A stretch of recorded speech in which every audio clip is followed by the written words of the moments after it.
Hello, race fans. Welcome to another episode of Short Track Guys Podcast, brought to you in part by McDonald Muffler, the Muffler Mafia in Mobile, Alabama. They're a family-owned and operated muffler shop, converter shocks, and a whole lot more. Give those guys a call at 251-661-1043. That's 251-661-1043. That is McDonald Muffler, the Muffler Mafia in Mobile, Alabama. I am your host, Thomas Faddis, alongside two other short track guys in the studio, as always.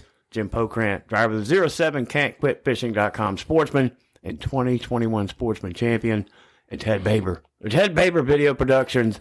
What's up, guys? What's going on? We're having some fun tonight. Oh, yeah. Got some cool stuff to talk about. Got a little announcement. Got a lot of neat stuff going on. So yeah, a lot of big races post-Father's Day. Hope everybody was safe and had a great Father's Day, as we all did. It was a special weekend, and we're going to start right here in our backyard. The Five Flag Speedway, the Alan Turner Pro Late Model 100 weekend, kicked off on Friday night. There were a lot of big races that followed that we're going to get to, but Alan Turner Pro Late Model 100, we had the Pro Trucks, the Sportsman, and those Crown Vics.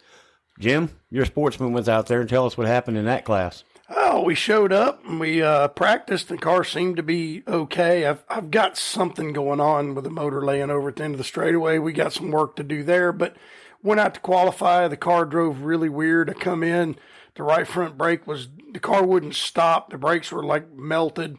The right front inner wheel bearing went out, and it just wiped everything with it. So thanks to Wayne Burkett for loaning me the spindle, and Martin Beck and Zach Morris and Ted and everybody that jumped in and got that thing back up and running. And we went out for the race. We started, I think, 8th or 9th. I think we finished 6th. Passed a couple of cars. In fact, passed both the muffler cars. So, sorry, guys. It ran kind of near Jonathan Langham, but I was so tired because Thursday night I had like no sleep because of the storms we had. Yeah. And I'd take Thomas to the airport at 4 a.m. I go to work at 5, so no sleep, no rest for the weary. We got about 5 to go, and I told Zach, my spotter, I said, how far back are they? He said, man, you're clear by about 7. I said, dude, I'm going to finish right here. I'm so tired. I just want to finish this race. We finished, drove it back on the trailer. We got something to work with. We got work to do, but we'll figure it out, I'm sure. Baby steps. It takes a little bit of the time, and you'll get there. Yeah, but we've been faster, and we're having some kind of layover problem at the end straight. It's like it's running out of gas, or something's happening with the box. I don't know. Rev limiter, because it's not hitting the rev chip properly. So we got some work to do. We'll figure it out. My old girl's at my house under the carport, not at the regular shop right now, because Ben's got the shop all tore all to pieces. So we're working on that. 8th to 6th. And loaded it up in one piece. 5th in points now, 40 points back, and it looks like you only have 3 races left towards the end of the year. Yep, we got the next one is July 9th, and it's going to be interesting. That's all I got to say. We're going to be ready. And Mobile International Speedway is opening back up July 15th. I want to thank Eddie Shoemaker for making that happen. And Alan Alexander from Texas offered to buy me a couple of tires if I'd come race, so if everything goes well on the 9th and we don't have any major issues, I'll probably be in Mobile on the 15th for that opener. I think that's a cool deal. I'm hoping that Mobile comes back strong. And with Mobile strong and Pensacola strong, both racetracks prosper, and it helps both of them. So let's just hope we can get it back there. That sounds good. How about that Pro Late Model race? Ooh, there's some little excitement there toward the end, wasn't there? Yeah, but the whole race was good. It was great. Yeah, I mean, there was cars passing for the lead. They were beating and banging, pushing and shoving, putting on a show, I'm talking about. And it was from front to back, too. Everybody was battling for position. Yeah, I mean, considering how far back the 18th started and he runs second. Right. And Gavin Bouchel wins it. Kinda. And yeah, kind of. And then you get to the tech barn and too much left side weight. And I did learn that that's the 25 car that Bubba Winslow, our own Pensacola's Bubba Winslow, was actually crew chiefing that car. Wow. From what I understand, that's pretty neat. Even though they got tossed, Bubba, you need to pay attention to left side weight, man. You can't let that happen. I'm going to blame you because you're the crew chief. But that's part of that War Rackley team, too, right? Yes. They had 2 cars there. I think both of them finished in the top 5. Right. Dawson Sutton ended up winning it. Yeah. Yep. Dawson Sutton ended up, they run 1-2, and Dawson Sutton win it, and it put the 18 car. And puts him second. I mean, if you finished third and got second. So that's that. And he started way deep in the field. He said he had problems in qualifying. He just wasn't where it needed to be. Yeah, I mean, just like, man, Hunter Robbins started deep in the field. And then usually in pro late models, you start deep in the field, you're just stuck. You're there, yeah. But the more of these pro late models get better and better, the racing with them gets better and better. And the show is, I mean, like I said, there's pictures of the 91 picking one of the 12 cars like up off the ground, turning him straight sideways. And then they had some crazy wreck over in 1 and 2. This O2 car spun out. Yeah, and I don't... What the 58 car, Armandillo was thinking, dude, he just drove right into him. Like, I mean, he was like up out of the groove. Wasn't like Armandillo. He was down in the groove. Wall. Back end against the wall, and he just got drilled. I mean, like he did it on purpose almost. I mean, I don't think he did. No, I would never think that. But my God, dude, he just like he spun, and then it's like, oh, there you are. Like, let me see if I can hurt you a little bit more there. Yeah, Spotter's like, wrecking two, okay. 10-4. Did I do a good job, boss? It destroyed that 0-2, and it was a Fury car. That was really cool because John Bolin was across from us, and that 0-2 was across from me. The kid was from Pennsylvania. I think that was a kid from Philadelphia. And Tony Urey Jr. was there, and he's talking to everybody. I mean, just sitting there across from a Cup-winning crew chief with Dale Earnhardt Jr., won a ton of Cup races, and he's down here with you know, a little old Saturday night bull ring with John Bolin and them, and the 0-2 car was a Fury, so I think he was helping them too. That's pretty neat. Yeah, great. Nice little treat. I mean, John Bolin led a lot of that race. Yeah, he did. He got the lead back one time, but he just faded there. I think it seemed like he was overdriving the entry too much, and I think he burned his stuff up. But man, one of these days I'd like to see him win a race. I really would, because he does. His dad was pacing back and forth, and he said, man, I can't stand still. And I was like, yes, sir. He goes, you ready for tonight? I said, yes, sir. He was talking to me, and he goes, after they wrecked the car, that 0-2 car, he comes over, he says, hey, he's just let you know there's a bunch of parts in that trash can over. I said, thanks, man, I appreciate that, you know, but. Like we could use them. Yeah, well, I mean, if your hood pins or any of those braces, those aluminum braces are worth having. Yeah. But somebody got to them before we did. But, I mean, it was a great show. I mean, that's one of the best pro late model races I've seen in a very long time. Yeah, started 21 cars, I think, overall. It was a good show. Yeah. Dawson Sutton ended up coming with the win. Hunter Robbins, John Bolin, Dylan Petro, and Jim Wall ran up the top 5 with that. Then the pro trucks. How about that? Stephen Davis come away victorious again. Oh, yeah. That was fun to watch. Stephen Davis is a wheelman, son. Let me tell you something. He used to help me on my car. And I used to watch him run Pro Late Model, and he won the Pro Late Model Championship in Mobile and Pensacola. And the Pro Late Model Series was called the Viper Series, and he was within 5 points of winning that. He had it won, and the tech man for the Viper Series threw him out. Well, come to find out, the tech man for the Viper Series brother drove the Snowball Derby the year before, and he was mirror driving Steven as a lapped car, and Steven dumped him. So this guy measured that car for like an hour till he found that the transmission bell housing was a 1/4 inch to the left too far and threw him out for it. Said the motor was shifted to the left too far. That was a crock. Anything. He would have won 3 track championships. Yep. And Stephen Davis, to me, could drive in NASCAR. He's that good. His boy is talented. Absolutely. And he had some health issues that stopped him from going any further. But, dude, when he drove in late model, he was tough. And that truck series, he's pretty tough. He's over. I was over at Mobile taping a race, and he spun somebody out accidentally, and he let them get back in front of him, even though he, the causing the caution rule or being involved in the caution rule. He said, no, I did it. Let him get back in front of me. Well, he drove for the Pressler brothers one time. Yes. It went like 6 laps down because he was having problems. Made up 6 laps. And at the I think he finished second or third, but he said, man, by the time I was done, I was so tired I just couldn't drive the car anymore. He said he finished second or third. That was Stephen Davis is a very impressive shoe. Congratulations on the win, Stephen. I think that's 2 in a row. Because sounds about right. I think he won the last one, but the 54 was coming and couldn't quite get there. Right. Yeah, Grant Thompson, Stephen Davis, Trace Capers, Grant Thompson that we just talked about, the 54 truck, Okie Mason, Brandon Burks round out the top 5 in that truck series race. Glad to see Okie with top 5. And Brandon too, man. Brandon Burks is a hell of a wheelman. They got a good truck. He just has no luck. Anytime he's leading a race, something happens. He's got that. Him and Chris Cotto work together, and he's got that Chris Cotto luck. Yes. Cotto just has no luck, man. That's sad, but they work really, really hard. And that truck series is getting competitive, and the racing is decent for sure. Yeah, that was a good, start to the weekend. And speaking of close races and exciting and growing, let's talk a little bit about the Crown Stock with Ryan Blake and all that group. Man, what a show. There's racing all the way around that racetrack in that class. There's guys back there for like 7th, and they think they're battling for the lead. I think it started 14 in that class, if I'm not mistaken. And it's growing. Yeah. It's continuously growing. If we had all the cars that were built out there, we'd probably have 20, 25 of them. There's some of them that don't come. But the 3-car ended up winning from Opp, Alabama. Yeah. Adam Salter. Yep. He's raced a lot of different divisions, but he's pretty tough.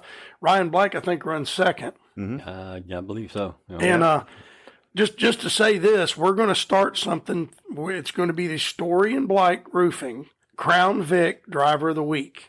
Right. Because there's so many racetracks running the Crown Vics, we figured we'd spotlight them and try to get those guys who are nobodies and new drivers a little bit of spotlight on our podcast. It'll help those guys get sponsors. It'll help the division grow. Right. And I think it'd be a great idea. And I want to thank Ryan Blake for coming on board. We should start that here pretty soon. And it's going to be a great deal for us and a deal for them. And it'll highlight a class that's growing in leaps and bounds, a class that I've been preaching for how long? At least 3 years. I've been saying we need a Crown Vic class. Yep. Another starter class besides everybody's getting expensive. Even the pure stocks are just ridiculous now. Well, a pure stock is this close to being a sportsman. Right. And, you put a crate motor in a pure stock, it'll run just about, put 8-inch tires on a pure stock, they'll run with us. Let them run racing springs and all that stuff. They're going that direction. I got a feeling they're going to combine our classes coming up pretty soon. But, it all depends on what they do with us. If they put weight jacks in our cars, Jim will be running a pure stock because I can't afford a sportsman after that. Yeah, it just keeps getting bigger and bigger. And the bigger it gets, the more expensive. You're going to have backing with you, and you're going to have sponsorship. Right. It's not like back in the day where you can have a full-time job and basically spend everything you're making to race. But it is that way. But, you're just going to run around and watch the race in front of you. Yeah, I tell you, man, it's gotten ridiculous lately. And with our economy sucking like it is and things like that, it hurts the little guy like me who can slay the giant. But it takes a heck of a lot more. And I have to thank Tommy Lambert for throwing a compliment in my direction. He said that you get more out of less than anybody else on this racetrack. He said, I wish that somebody had the money to put you in a really good car, because he said, I think you'd lap the field. I said, man, I appreciate that. It means a lot coming from them. So, yep. Adam Salter, Ryan Blake, Tyler Young, Dave Nolan, and Blaze Boykin, the top 5 there in that Crown Stock class. We will get into more of that as it allows. That was our little cat out of the bag, I guess you would say. In depth and personal. Yeah, some good stuff coming. Short Track Guys podcast and that Crown class. It's really all over the Southeast, and we're going to get a little bit more into some of that, and you'll get to learn a little bit more about what that Crown class is more about. Yeah, because it's growing all over the place. I mean, Opp's starting to run them. I got a feeling that Southern Raceway is fixing to do away with I've heard the rumor is they're going to do away with the bomber class, move the bombers to pure stocks, and they're going to start a Crown Vic class for beginners. So we'll see. Entry level. Well, I think what you should do, and I've said this before, is if you win Friday night at Five Flags, you can go out to Southern and win. There should be a $200 bonus. Yeah. Both tracks could work together. We'll see. Get promoters to work together on anything is like pulling teeth. It's damn near impossible to get them to do it. Well, they had that Gulf Coast Racing Series between Pensacola and Mobile for a while, but I don't know how long that worked out. Well, it wasn't a monetary deal. You just got a jacket saying you were, which, hell yeah, I would love to have one. But, I mean, and then they had the Highway 90 Challenge Series when Mobile was only open part-time and Sunny South ran us. There's a lot of ways to do it. But promoters have got to sit down with a rule book together and say, okay, your class has this, my class has this. What can we do to make them work together? Because, Jonathan Langham went up and won Montgomery Saturday night. Congratulations to him and Maddox running second. Maddox won Friday night in Sportsman. And You don't change. Those cars are 6-inch ride height, and they're not 6-inch when they take them up there, and they still win. So they can be competitive, but you've got to balance out some of the stuff from Montgomery, our stuff together. Maybe put a weight penalty on the cars. Do something. I would love to see some of those guys. I love racing with Charles Davis. It'd be cool to race with Dave Mader, So we'll see what happens. But I think that we could do it. It's just promoters, drivers. You're going to have a big butt drivers meeting. Sorry, with all the drivers from all their tracks, sit down together and come up with a rules package. Not everybody's going to agree to it. No. But I don't want to see the money increase, because once we go past weight jacks, I'm done, because it's to the point where I got to have $2,000 in just a set of shocks if I want to be competitive. Right. When right now I got a John Ruth I can take my shocks to, and John builds them and does a great job. And I'm going to get John to help me get that car handling. If I get my car handling and get that nose and over stuff fixed, they're going to have a problem with the old Punisher number 07, I can promise you. Well, a lot of those names that we just threw out there at the Allen Turner, they went up to Montgomery as well and raced with that group in the Show Me the Money 100, that pro late model race. And somebody that finished second here Friday night ended up taking the win up on Saturday night, Hunter Robbins. Yeah. Oh, dude, that's awesome. That really is, because he finished second in Pensacola and then goes up there and wins that one. Had he started further up in Pensacola, who knows where he might have won the double header. Yeah. Because Hunter Robbins is a wheelman, son, and the man he's driving for is a legend. Absolutely. I mean, Ben and I were riding around at the Snowball Derby, and Ronnie had one of his cars sitting off the side, and he had the hood up, and he was working. I said, "You know who that is?" And Ben goes, "No." I said, "Man, that's a short track legend. That's Ronnie Sanders." I said, "The owner of the 18 car, plus one of the best short track drivers. I remember watching him win when I was a little kid." He definitely knows how to get it done. He can get him set up and drive him. Well, back in the day, he could drive him. Yeah, I mean, he's probably a little too old to climb behind the wheel of a late model, but he's got a heck of a wheelman in Hunter Robbins, and I'm glad to see them running up front again. Yeah, the title of that race was pretty appropriate, too, for the weekend. It was Take Dad to the Races 100. And Hunter Robbins, Christopher Tullis, Augie Grill, Jim Wall, and Dawson Sutton. A lot of those names we just repeated again from Saturday night were there at Five Flags on Friday night. So 27 entries. Some of the notables we had Gavin Graham and Gavin Bichelle in 7th and 8th. JoJo Wilkinson finished 11th, and then Colin Allman.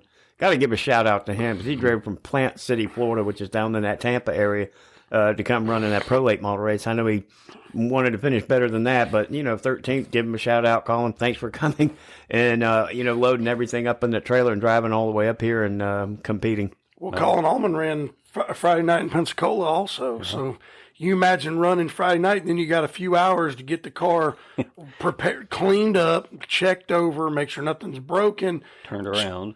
Change the setup, turn it around, take it to Montgomery, and be ready to race. His guys had to have been worn out. Right.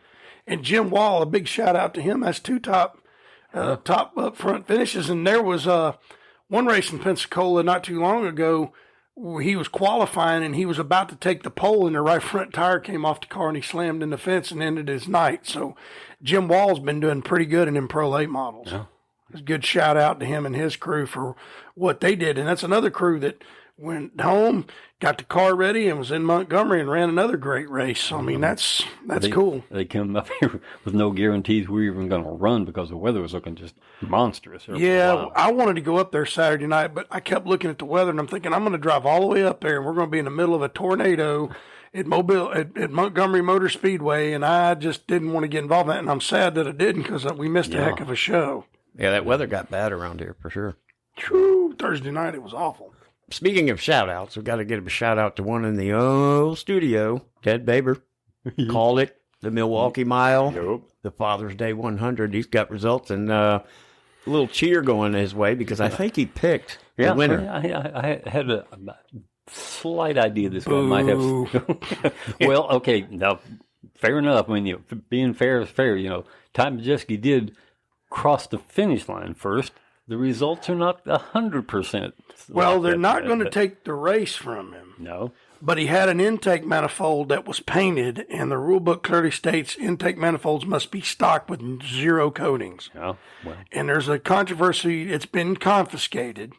They're checking it, but they're not going to take the race away from him. But he could be fined if and all they come back. Because between Dwayne McGonigal, who built the motor, and between Ricky Brooks and the Southern Stars Series, they're kind of trying to work together. But him and Ricky are having a little issue. But I remember that manifold had a problem. There's three. They said McGonigal said there's three of them. One race is in California, two were in that Stars race. Right. Well, they better fix it.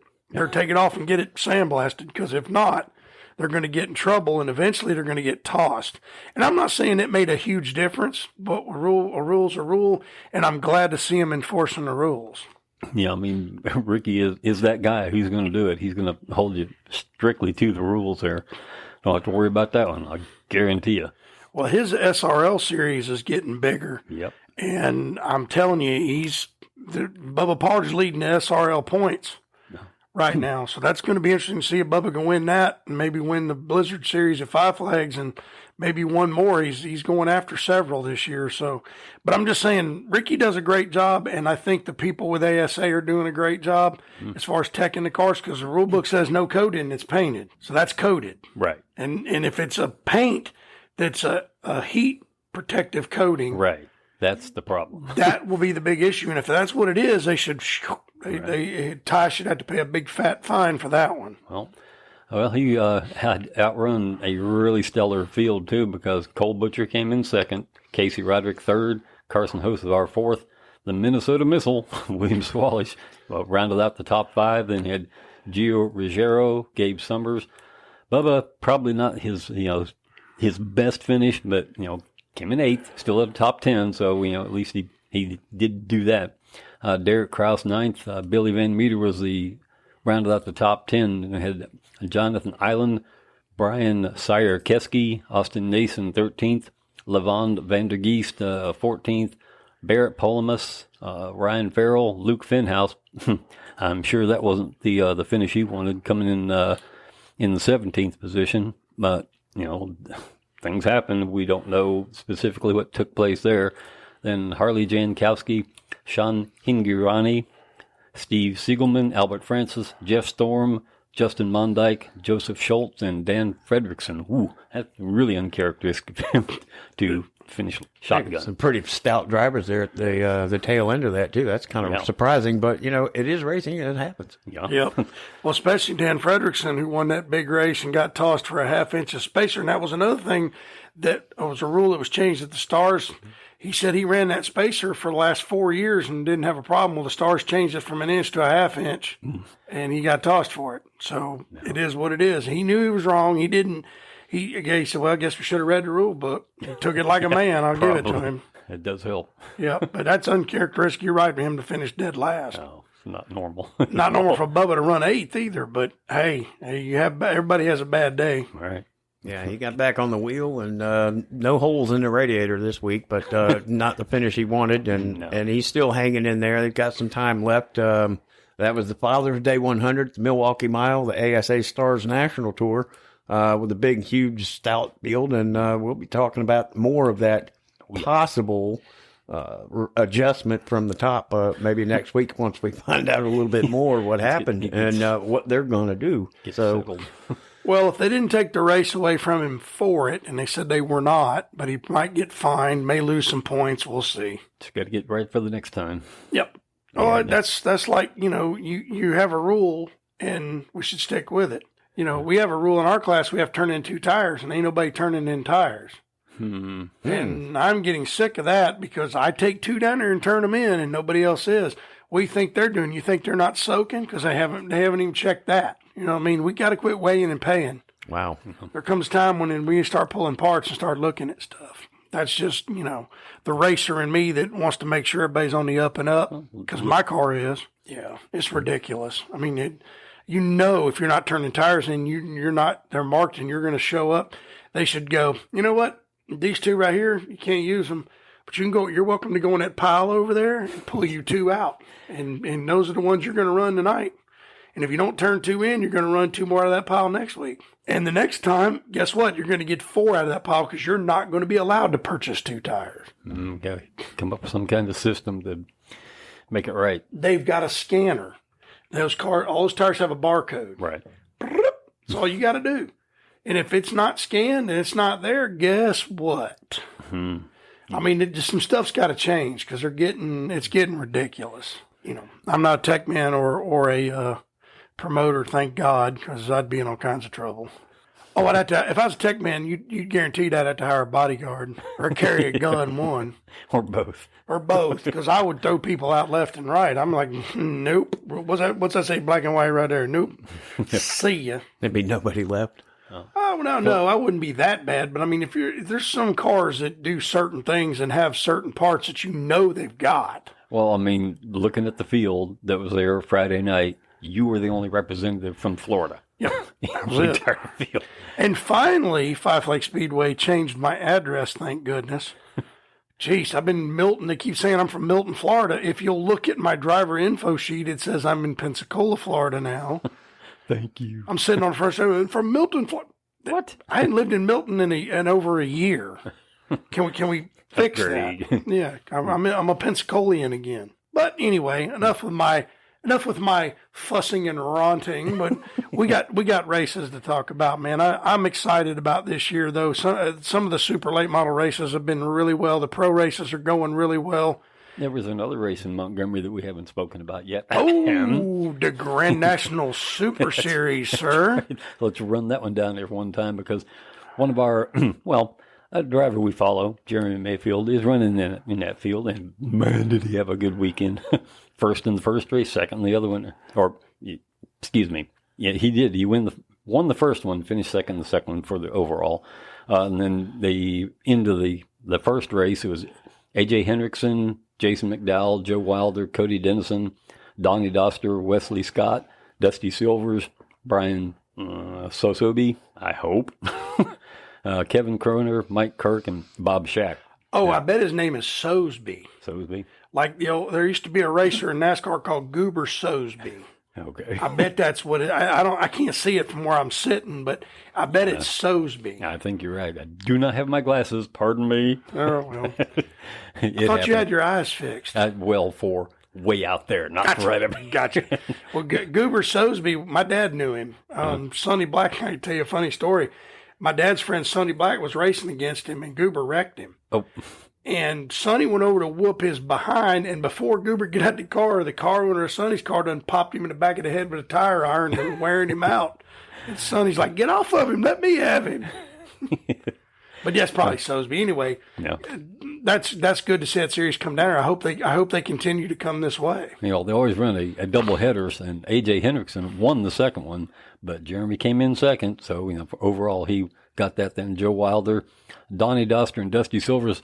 The top fives for those guys. That's the best finishes they've had so far this season. So congratulations to them on a good run. And then Brian Sosby, as you corrected me, Kevin Cromer, Wesley Scott, Jason McDowell, Mike Kirk, and Cody Dennison was our field, the finishing order of the second race in that series. I bet a couple more of them would come down. I'm pretty sure there's probably more that planned on it, but probably looked at the weather and went, I don't want to tow all the way down there and then not get to race. Right. But it's a neat series, and it would be something fun to do. I mean, if you get an old Cup. I mean, old Cup cars are cheap. Yeah.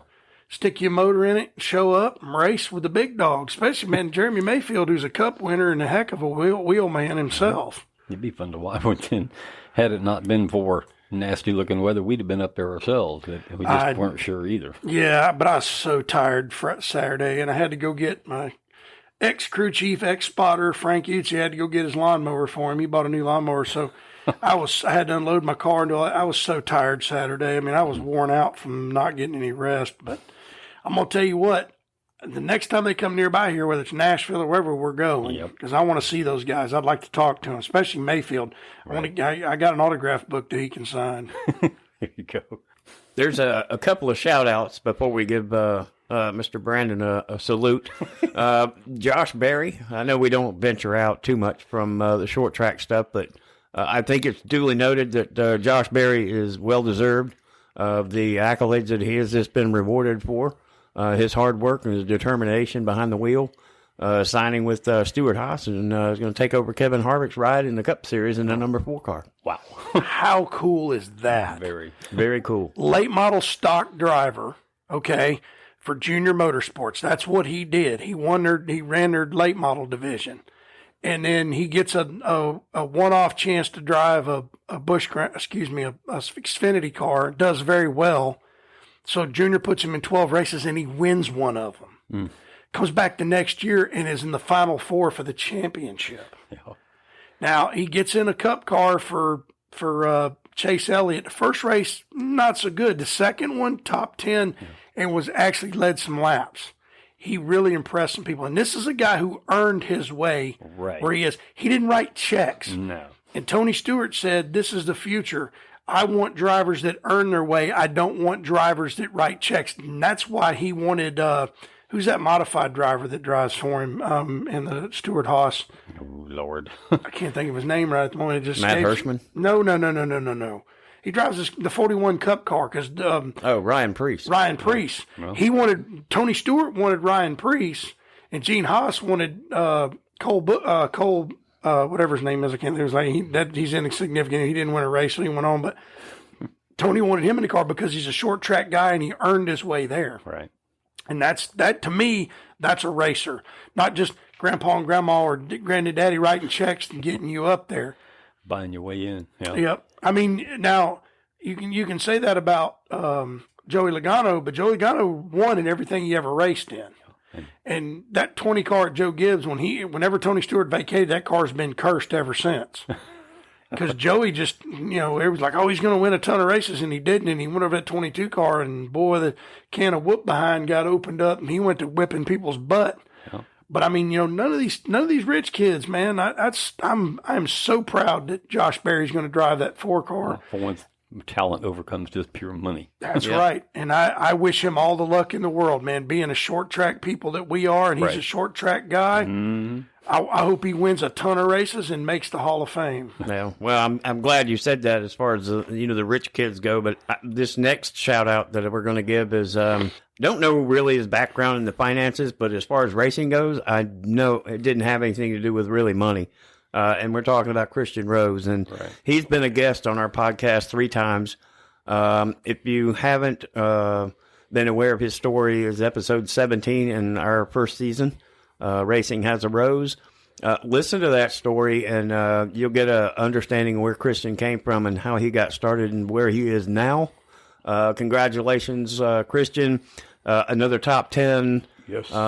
Your best top 10 finish in Berlin, the ARCA Series. And he's 5th in points now in the ARCA Series. And had a beautiful car. Visit West Virginia Tourism. Really, really nice car. Kept the car clean, and he's been in loading it up on the trailer without dents and scratches this whole entire time. So congratulations, and keep motoring on, Christian, because you're going to go somewhere. I can assure you that. Well, we also got to mention he's making his truck debut in Richmond coming up. So the man's going to be behind in a Craftsman truck. So, hey, that's awesome because he didn't know where he was going to be last year. This year he's with a good team, A&M Racing and AM Racing, and he's going to be in a truck for them in Richmond. Yeah. And, who knows? We might try to get a hold of him, see if we can't get him back on here and let him talk about his successes and getting to drive that truck, man. That would be awesome. Christian, we appreciate you contacting us and coming and helping our little podcast grow. And we wish you all the best and get it done, my friend. Remember the hashtag Almost Heaven. Almost Heaven, yeah. If you'll do that, that helps him with his sponsors. Yes. Yep. They have secure testing systems. I think is going to be on board with them in that truck at Richmond. And, man, we can't wait to see that. That would be, it's a story being told. It's under development. Under development, yeah. That's great. But congratulations, dude. Another top 10. Just keep digging, man. Don't give up. Yeah, another episode wrapping up here with Short Track Guys podcast in the studio. Jim Pokrant, Ted Baber, we've got one other thing before we give up, and that's we want to give thoughts and prayers to Scott Bloomquist. Bloomer, one of the best dirt track late model racers in this country, is undergoing prostate cancer surgery. We wish him all the best. Yes, the dude is just. I mean, he is just one of the most wicked drivers that's ever sat in a dirt late model. Won the dream 8 times in Eldora, and we just want to wish him and his family all the best. Absolutely. Yep. So Well, on that note, I think it's best we can get the heck out of here and shall we do that with a 1, 2, 3. Let's go, Brandon. Y'all have a good evening. Stay strong, America. Thanks for listening.